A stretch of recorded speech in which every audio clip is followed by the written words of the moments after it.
right now. If I asked you, which company is the wealthiest in human history, what immediately pops into your head? Are you thinking Apple, Microsoft, maybe Google or Nvidia?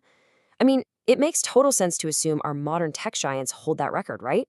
Well, if you guessed any of those, you'd actually be way off. The record is held by a company from 400 years ago, and its peak valuation was a staggering $7.9 trillion. To put that insane number into perspective, if you combine the wealth of Apple and Microsoft today, you wouldn't even come close to touching this company. And that really highlights the massive difference between corporate power then and what we see now. Today's tech giants, they build apps and software. But this $7.9 trillion behemoth, the VOC, or the Dutch East India Company, they operated on a whole different level. They weren't just trading goods. They had an army of 50,000 soldiers, entire fleets of warships, they minted their own custom coins, and they actually had the legal authority to execute people.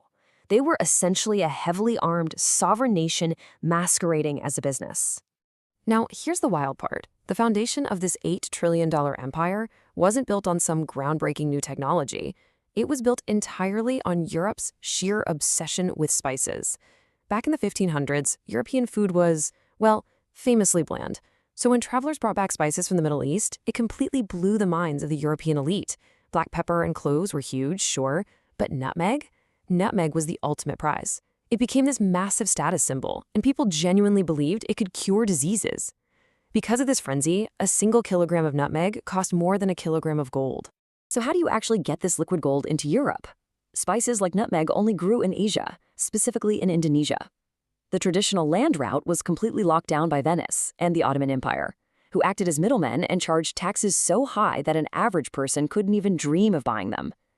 Europe desperately wanted to bypass those middlemen and sailed directly to Asia. Portugal figured out the sea route first and got incredibly rich off it. The Dutch were buying from them initially, but when Spain took over Portugal, they completely cut the Dutch off. Suddenly, Amsterdam had no choice. They had to find their own direct route by sea. Being cut off like that created an absolute crisis. The Dutch started sending their own ships, and honestly, those early expeditions were massive disasters. More than half the sailors died from illness. But the few voyages that did survive proved one crucial thing.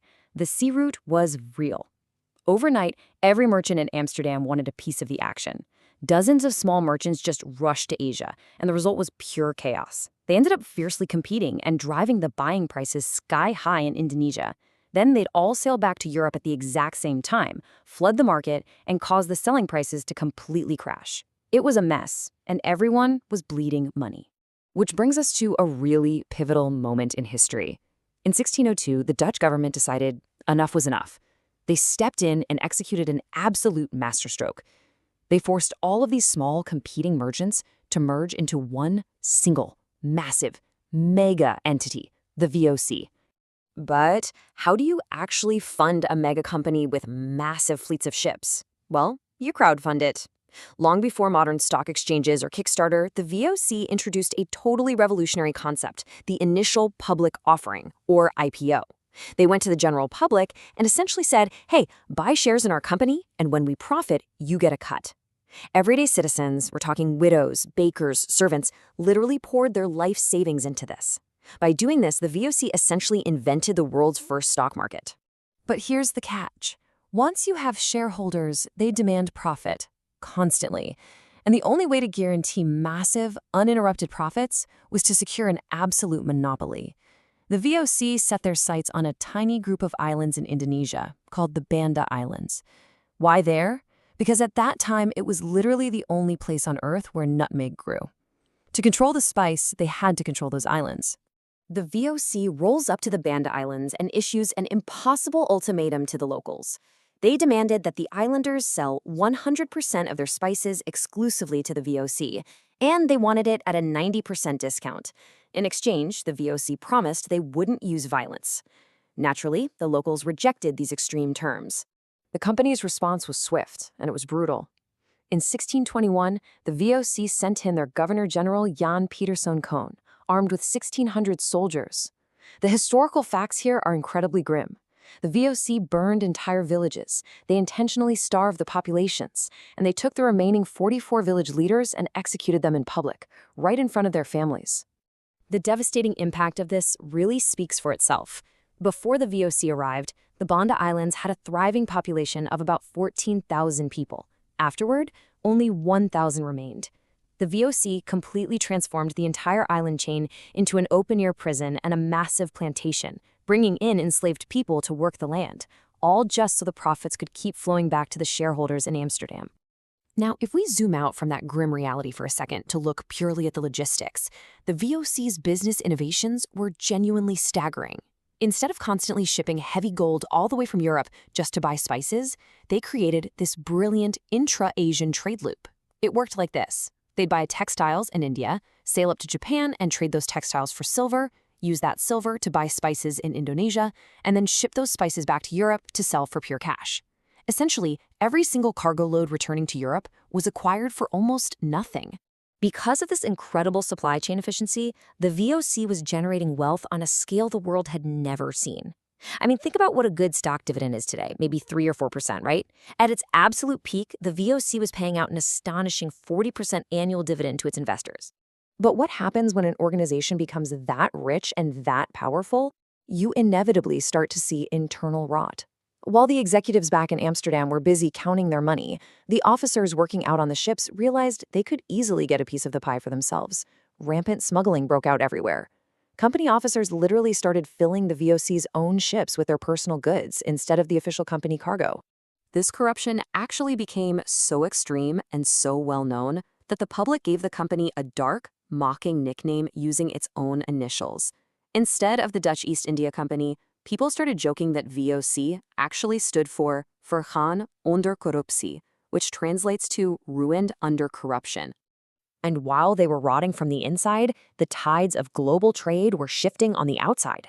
The British East India Company saw how obsessed the Dutch were with the spice trade, so they decided to pivot.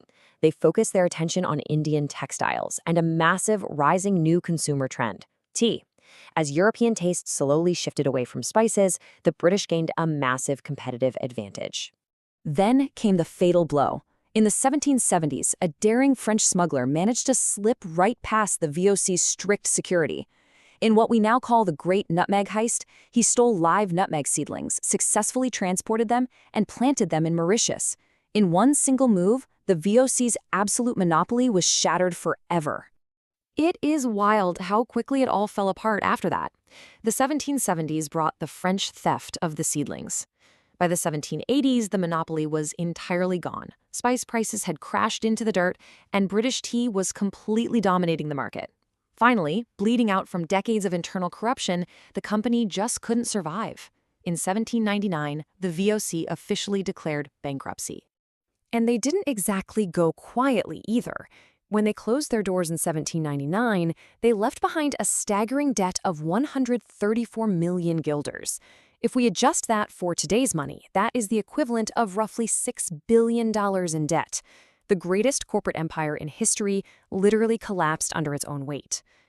So what is the true legacy of the VOC?